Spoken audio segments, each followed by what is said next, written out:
বজাৰত কিনিবলৈ নোপোৱাৰ ৰঙীন ছাতিয়ে জিলিকাইছে এখন পথাৰ। এখনত বহু ৰং বিৰঙী ছাতিৰ সমাহাৰ। সহজে কিনিব নোৱাৰা এই ছাতিবোৰ পৃথক।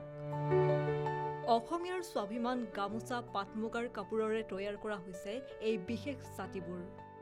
ছাতিৰ লগতে দেখা গৈছে টুপি, বেগ, কাভাৰ, কুচন আদি।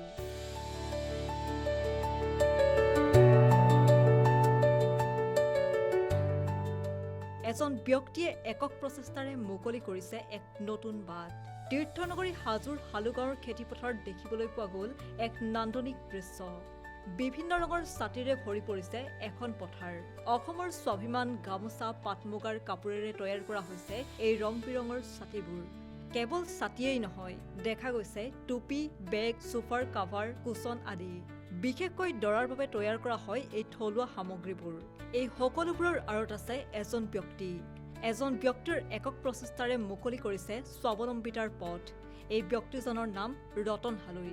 হালুগাঁৱৰ ৰতন হালৈ নামৰ এই ব্যক্তিজনে বিভিন্ন মনোমোহা সামগ্ৰী প্ৰস্তুত কৰি চমক দিবলৈ সক্ষম হৈছে। ৰতন হালৈৰ দ্বাৰা উৎপাদিত সামগ্ৰীবোৰে নিজ ৰাজ্যৰ লগতে উত্তৰ পূৰ্বাঞ্চলৰ ৰাজ্যবোৰতো আদৰ লাভ কৰিছে। জীৱন ৰম্ভা কুটিৰ উদ্যোগ নাম দি ৰতন হালৈয়ে নিজৰ লগতে অন্য ২৫ গৰাকী যুৱক-যুৱতীক এই উদ্যোগত কৰ্মসংস্থাপন দি আহিছে। একক আৰু অনন্য প্ৰয়াসেৰে ৭ বছৰ পূৰ্বেই ৰতন হালৈয়ে ছাতি তৈয়াৰেৰে আৰম্ভ কৰিছিল এই কুটিৰ উদ্যোগটো। এই কুটিৰ উদ্যোগত এতিয়া এপদ এপদকৈ বিভিন্ন সামগ্ৰী তৈয়াৰ কৰি সকলোৰে মৰম বুটলিবলৈ সক্ষম হৈছে ৰতন হালৈ। ৰতন হালৈৰ এই ব্যতিক্ৰমী পদক্ষেপক ভূয়সী প্ৰশংসা কৰিছে সকলোৱে।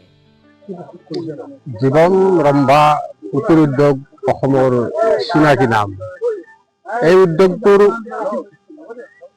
উদ্দেশ্য আৰু লক্ষ্য গ্ৰামীণ অৰ্থনীতিৰ ভেটি মজবুত কৰা আৰু নিবনুৱাক সংস্থাপন কৰা।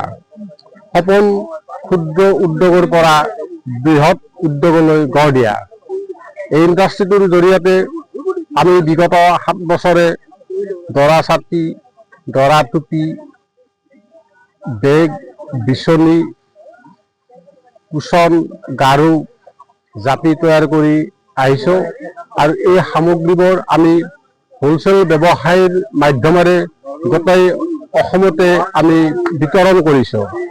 গ্ৰাহকৰ পৰা মৰম পাইছোঁ, আশীৰ্বাদ পাইছোঁ, গ্ৰাহকে আঁকোৱালি লৈছে। তাৰ কাৰণে সমূহ অসমবাসী ৰাইজলৈ আমি আন্তৰিক ধন্যবাদ জ্ঞাপন কৰিছোঁ। হাজোৰ পৰা ভৃগু দাসৰ সহযোগত বিশেষ প্ৰতিবেদন, নিউজ ডেস্ক ৰিপৰ্ট।